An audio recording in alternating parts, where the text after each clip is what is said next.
महिला ने एक सोने की चमकदार पत्ती निकाली, फिर इसे पुरुष के शरीर में डाल दिया। इस युवा को सिर्फ 1 साल के लिए क्यों उपयोग करोगे? क्यों ना एक ऐसे क्षेत्र की खेती करो जिसका उपयोग आप पूरी पुरुष नहीं जानते कि यह रात जादुई दवा के लिए हो सकती है, लेकिन यह भी एक सबूत है कि महिलाएं उन्हें पसंद करती हैं। फिर भी आज रात उनका भविष्य आसमान छूने वाले बदलाव से गुजरेगा। यह लिन गांव के लिए साल में एक बार का मौका है। ये हमारे लोगों के हजारों सालों की एकजुटता और भविष्य के प्रति उनके आदर्शों की भविष्यवाणी करता है। लेकिन एक महत्वपूर्ण समय पर एक समूह अनचाहे मेहमान आ गए। ये स्टार क्लाउड सिंगर है जो लंबे समय से लिंग यून टाउन का सहारा था। वे बिना कुछ कहे क्वीन लिये को ले जाने लगे, इसलिए उन्होंने सिर्फ एक सहायक को बुलाया जो अचानक से हमला करने वाले तलवारबाज से घायल हो गया। अच्छा हुआ पिता ने समय पर हस्तक्षेप किया।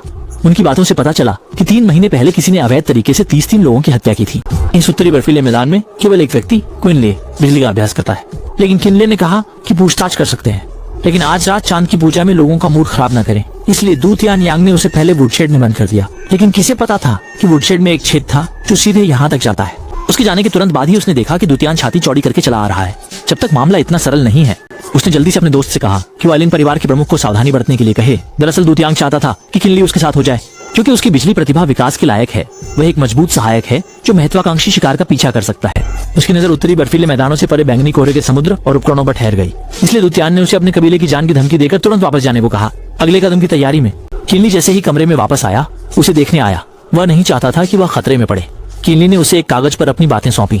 उसने अपने आप को चांद की रोशनी में पत्थर से जला दिया, मगर बारिश होते ही थोड़ी देर चलने पर दूतियांग ने अपने सभी रक्षकों को मार दिया। इरादा उसे फंसाना था, पर उसे यह नहीं पता था कि यह सब किनली के अच्छे दोस्त ने देख लिया है। दूतियांग ने फैसला किया कि किनली को गंभीर रूप से घायल कर दे, और अब जब ये चीजें यहाँ तक पहुँच गई हैं, उसके पास एक बेहतर विचार है। उसने अपने दोस्त की जान का इस्तेमाल किनली को धमकाने के लिए किया।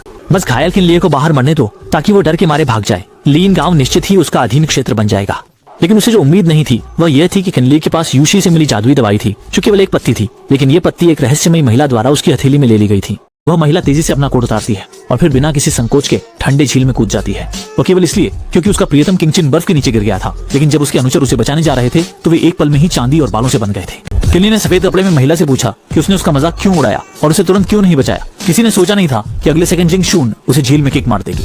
इस बीच सोंग टिंगयू अपने प्रेमी को पकड़ने वाला था, लेकिन अचानक बेहोश होकर झील के तल में धीरे धीरे डूबने लगा।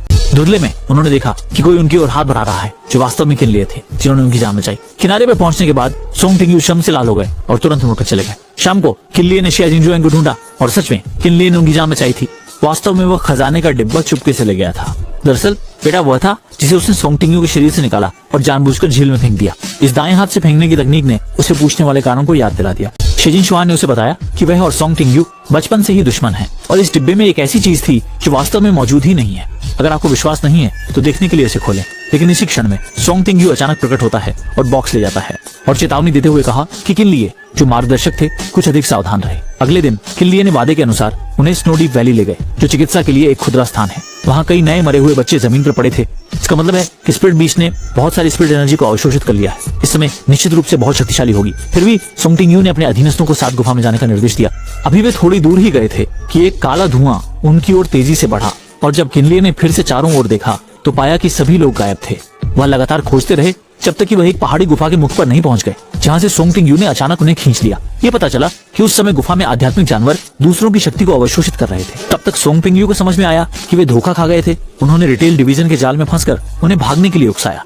सोंग टिंगयू ने शानदार लॉ फॉर्मेशन की केंद्रीय आंख निकाली और उसे वेदी पर रखने के लिए कहा। किनली ने बरगलाया हुआ होने का नाटक किया और वेदी की ओर बढ़ गया, लेकिन उसे शिलिन जानवर ने पकड़ लिया। सोंग टिंगयू ने निर्णायक रूप से आगे बढ़कर और शिलिन जानवर के साथ एक बड़ी लड़ाई शुरू की। जब किनली ने मौके का फायदा उठाते हुए वेदी पर फॉर्मेशन की आंख रख दी, जिस पर शानदार लॉ फॉर्मेशन बनी, उसने किनली को उछाल दिया। और दुखद बात यह है कि वह और शिलिन जानवर दोनों जाल में फंस गए थे। किनली कोई विकल्प नहीं था सिवाय इसके कि वह सब कुछ दांव पर लगा दे और बिजली को आकर्षित करे। सीधे अभ्यास से गोलाकार दर्पण खोलकर आसमानी बिजली लगातार गिरी, जिससे स्पिरिट बीस्ट जल्दी से नहीं संभल पाए। एक निश्चित सीमा तक पहुंचने पर एक तीव्र विस्फोट हुआ। फिर भी जब एक अच्छे दोस्त ने मलबे के बीच से मुश्किल से अपने दम पर छिपे एक क्षीण सांस वाले किंग क्वीन को ढूंढ निकाला, तो 2 बर्फीले भेड़िए गुफा के मुंह पर प्रकट होते हैं।